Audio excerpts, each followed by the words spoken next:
Hi there, welcome to Grain TV. It's Monday, March 6th, and a mixed day in the markets. Let's take a look at Grain Edge's trading platform and see where we closed. In Chicago, corn closing fractionally higher, up 1.25, beans off a half, and wheat in Chicago only up 3/4 on the close on the day, although we were much higher for most of the day. Same goes true for beans, where we were up as much as 10 cents overnight before giving back all of those gains, and then actually managing to stage a little bit of a rally at the end to get us back to almost even on the day.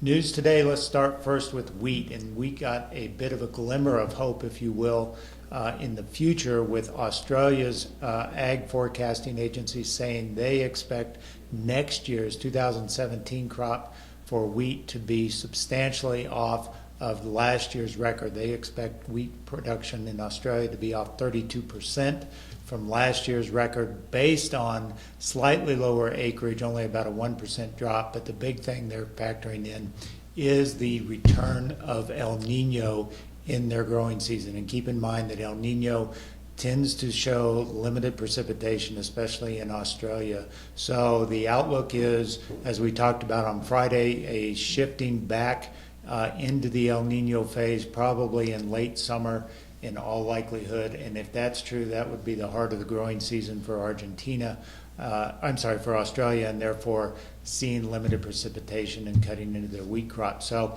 that got wheat somewhat supported early on in the trade, but like I said, overall we were not able to hold those gains. Other news out today, the situation in Brazil continues to be one of sort of slow farmer sales. When you look at port lineups out of Brazil, you see a very sharp drop off in the port lineup for bean loadings, off almost 40% from this same time period last year, and they are attributing that to slow farmer sales. Farmers are reported to be only 40% sold versus 54% sold this same time period last year. So even though the crop is expected to be big, farmers are holding tight to the crop in light of the strength in the Brazilian currency down there. So that is somewhat supportive of the market, as their export ability is somewhat limited in that regard. Other news out today, let's take a look at the weekly export inspections from USDA. These numbers were positive for corn and soybeans, coming in well above expectations. Corn coming in 1.4 million metric tons versus 1 to 1.3 expected. Soybeans coming in just below 1 million at 922,000. That is still well above 550 to 750 expected. And wheat, while not above expectations, was at the high end of expectations with 536,000 metric tons exported. So overall, a good week for export inspections, but really, gains in the overnight session were pretty much eroded and erased as we got into the closing bell here today.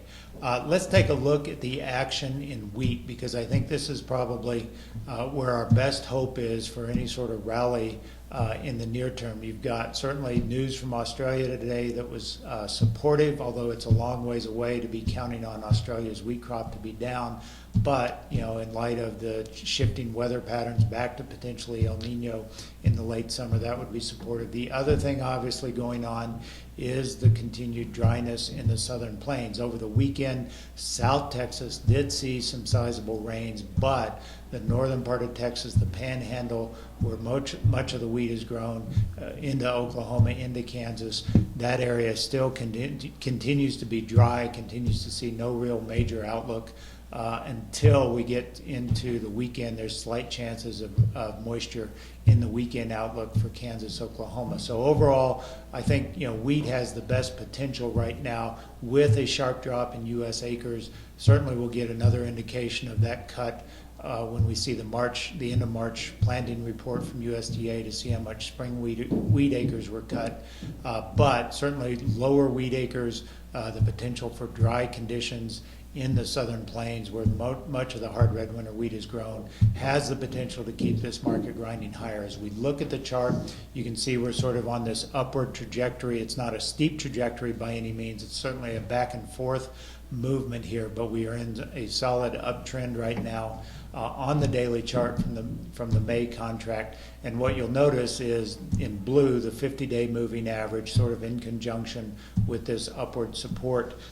So keep that chart in mind, that we continue to sort of inch higher in this market. And as the calendar gets closer into April, I suspect the situation in the Southern Plains will become that much more important. Generally speaking, from April 15th to May 15th is usually when we see a lot of volatility in wheat during the critical growing season for the Southern Plains wheat crop. So keep that in mind as we move forward here in the coming weeks. That's all we've got for today on Grain TV. As always, visit us online at grainhedge.com to learn more about how we can help you in your own grain marketing situation. Take a demo of our trading platform and get our morning comments every day delivered in your email box. Have a great day. We'll talk to you on Tuesday.